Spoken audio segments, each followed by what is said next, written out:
আলুর পকোড়া অনেক খেয়েছো, আলুর মধ্যে পুর ভরা ডবল আলুর পকোড়া খেয়েছো। দেখো আমি একটা খেয়ে দেখাচ্ছি তোমাদেরকে।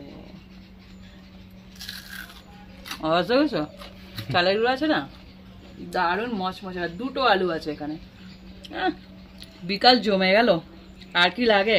নমস্কার বন্ধুরা, আমার চ্যানেলে তোমাদের সবাইকে স্বাগত জানাই। আমার হাতে দেখো আমি দুটো আলু নিয়ে বসে আছি।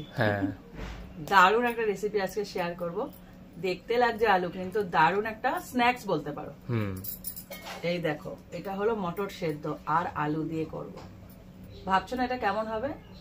দারুণ কিন্তু রেসিপিটা। তো চলো শুরু করা যাক। আমি এই আলু দুটোকে কাটিং করে নেব, সেটা কিভাবে করছি দেখাচ্ছি। এরকম একটা আলু কাটার মেশিন ঠিক না, এরকম একটা নিয়ে নিয়েছি বক্স। হ্যাঁ না, এর মধ্যে হ্যাঁ এটা বক্স, কিন্তু এর মধ্যে একটা এরকম কাটার লাগানো আছে, যেটায় আলুটা কাটতে সুবিধা হবে। একই রকম ভাবে কাটবে, তাই তো এরকম ভাবে কেটে নেবো। প্রথমে এরকম চাপ দিলেই কেটে যাবে। তোমরা এটা ছুরি দিয়ে বা বটি দিয়েও কাটতে পারো। এই দেখো, এক মাপের কাটার জন্য এটা নিয়েছি। দেখো এটাকে আমি কেটে নিই আগে। এখানে বললাম না মটর সিদ্ধ নিয়েছি, দেখো মটরটাকে সেদ্ধ করে নিয়েছি একদম জল ছাড়া, মানে ঘন। এবার এটাকে একটা পাত্রে নিয়ে নেব,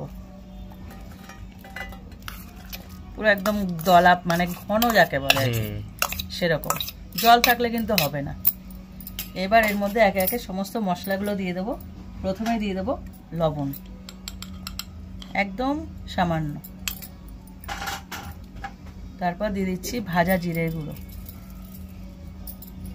এরপর দিয়ে দিচ্ছি 2 কোয়া রসুন এভাবে গ্রেট করে।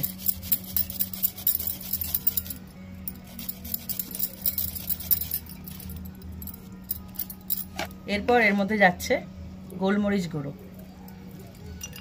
গোলমরিচ একটা সুন্দর ফ্লেভার দেবে। এরপর দিয়ে দিচ্ছি অল্প চিলি ফ্লেক্স। এরপর এর মধ্যে দিয়ে দিচ্ছি একটা ম্যাগি মশলা, পুরো মশলাটা। এবার এটাকে খুব ভালো করে মেখে নেব। এটাই খাওয়া যাবে এখন। হ্যাঁ দেখো, মটরটা এমনভাবে সেদ্ধ করবে যেমন চামচ দিয়ে এরকম চাপ দিলেই পুরো একদম মানে ভেঙে যায়, গুঁড়ো হয়ে যায়। গুঁড়ো ঠিক না, মাখা মাখা হয়ে যায়। গুঁড়ো তো হয় শুকনো জিনিস। এটাকে ভালো করে মেখে নিই। দেখো পুর যেটা ভরবো আলুর মধ্যে সেটা রেডি হয়ে গেছে। ঠিক এরকম করে একদম পুরো একদম মিহি করে নেবে। এবার এটাকে সাইডে রাখলাম। এবার একটা ব্যাটার তৈরি করব বেসনের। অনেক কিছু দেবো। প্রথমে দিয়ে দিচ্ছি বেসন 1.5 কাপ মতন, এরকম একটা মেজারমেন্ট কাপের 1.5 কাপ বেসন। আর দিয়ে দিচ্ছি চালের গুঁড়ো মচমচে হওয়ার জন্য। যতটা বেসন তার 4 ভাগের 1 ভাগ হবে চালের গুঁড়ো। স্বাদ মতো লবণ দিয়েছি, চিলি ফ্লেক্স একটু, একদম অল্প গোলমরিচের গুঁড়ো, এটা ফ্লেভারের জন্য। এবার এটাকে ভালো করে মিশিয়ে নেব। মিশিয়ে এর মধ্যে হালকা হালকা করে জল মেশাবো। ঠিক ব্যাটার যেমন রেডি হয়, খুব বেশি ঘনও না খুব বেশি পাতলাও না, এরকম একটা ব্যাটার রেডি করব। এই দেখো আমার বেসনের ব্যাটারও রেডি হয়ে গেছে। আর এই যে আলুগুলোর মধ্যে এবার দেখাচ্ছি কিভাবে এটা তৈরি করতে হবে। এরকম একটু পুর নেবে আর আলুর মাঝখানটায় দেবে, মানে যতটা আর কি আলুটায় ধরে, দিয়ে আর একটা আলু দিয়ে এটাকে চেপে দেবে। বাহ, বেশি বিস্কুটের মতো হয়ে গেছে। হ্যাঁ, মাঝখানটা না এরকম এক্সট্রা যেন বেরিয়ে না যায়, এভাবে খেয়াল করবে। প্রত্যেকটা এভাবে আমি রেডি করে নেব।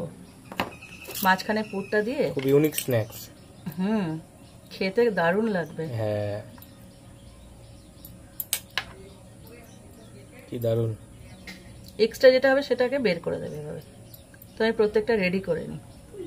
দেখো সব কটা আলু রেডি করে নিয়েছি, প্রত্যেকটার মাঝে মাঝে পুর ভরা। আর এদিকে আমি তেলটা গরমে বসিয়ে দিলাম।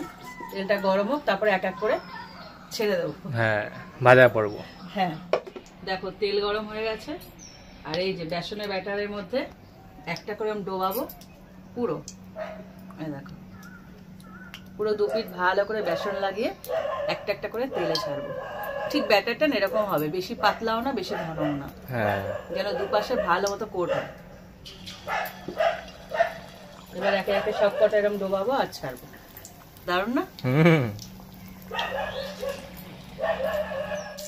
দেখো এটাকে উল্টে পাল্টে একদম কড়া করে, একদম মচমচে কড়া, এখানে চালের গুঁড়ো দেওয়া আছে, দারুণ মচমচে হবে। হ্যাঁ কি দারুণ না? একদম লালচে করে ভেজে তুলতে হবে। এপিট ওপিট উল্টে আরেকটু লাল করবো, লালচে হয়েছে আরেকটু লালচে হবে, তাহলে একদম মুখে দেবে মজমজ করবে। পুরোপুরি এরকম লালচে করে যখন হয়ে যাবে, এরকম লালচে হয়ে যাবে, তখনই ভেজে তুলে নেবে। আওয়াজ পাচ্ছ? হ্যাঁ দারুণ। এখানে দুটো আলু আছে, আবার মাঝখানে আবার পুর ভরা। হ্যাঁ খেতে যা মাছ কড়াইটা নামিয়ে হবে, না হলে না সব তেল পুড়ে যাবে।